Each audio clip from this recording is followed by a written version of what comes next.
at the fourth, the hunting Lewis Carroll. The bellman looked uffish, and wrinkled his brow. Quo. If only you'd spoken before. It's excessively awkward to mention it now, with the snark, so to speak, at the door. Quo. We should all of us grieve, as you well may believe, if you never were met with again, but surely, my man, when the voyage began, you might have suggested it then? Quo. It's excessively awkward to mention it now, as I think I've already remarked. Quo. And the man they called in Quo. Hi. Quo. Replied, with a sigh, Quo. I informed you the day we embarked. Quo. You may charge me with murder, or want of sense, we are all of us weak at times, but the slightest approach to a false pretense was never among my crimes. Quo. I said it in Hebrew, I said it in Dutch, I said it in German and Greek, but I wholly forgot, and it vexes me much that English is what you speak. Quo. Quo. 'Tis a pitiful tale, Quo, said the bellman, whose face had grown longer at every word, Quo. But, now that you've stated the whole of your case, more debate would be simply absurd. Quo.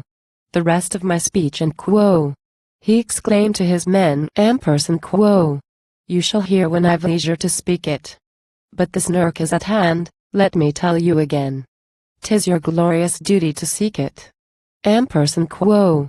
To seek it with thimbles, to seek it with care, to pursue it with forks and hope, to threaten its life with a railway share, to charm it with smiles and soap. Quo. For the snark's a peculiar creature, that woe in single quote he be caught in a commonplace way. Do all that you know, and try all that you don't, not a chance must be wasted today. Quo. For England expects, I forbear to proceed, 'tis a maxim tremendous, but trite, and you'd best be unpacking the things that you need to rig yourselves out for the fight. Quo.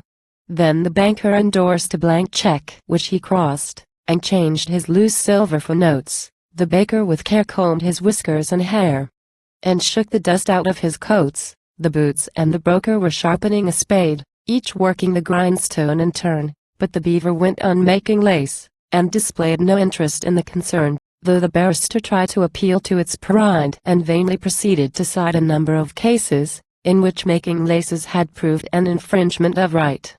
The maker of bonnets ferociously planned a novel arrangement of bows, while the billiard marker with quivering hand was chalking the tip of his nose.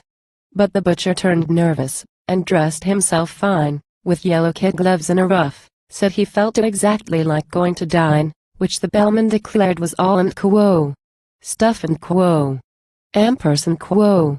Introduce me, now there's a good fellow, Quo. He said, Quo. If we happen to meet it together. Quo. And the bellman, sagaciously nodding his head, said and Quo. That must depend on the weather. Quo. The beaver went simply galumphing about, at seeing the butcher so shy, and even the baker, though stupid and snout, made an effort to wink with one eye. Quo. Be a man. Quo. Said the bellman in wrath, as he heard the butcher beginning to sob. Quo. Should we meet with the jube, that desperate bird, we shall need all our strength for the job.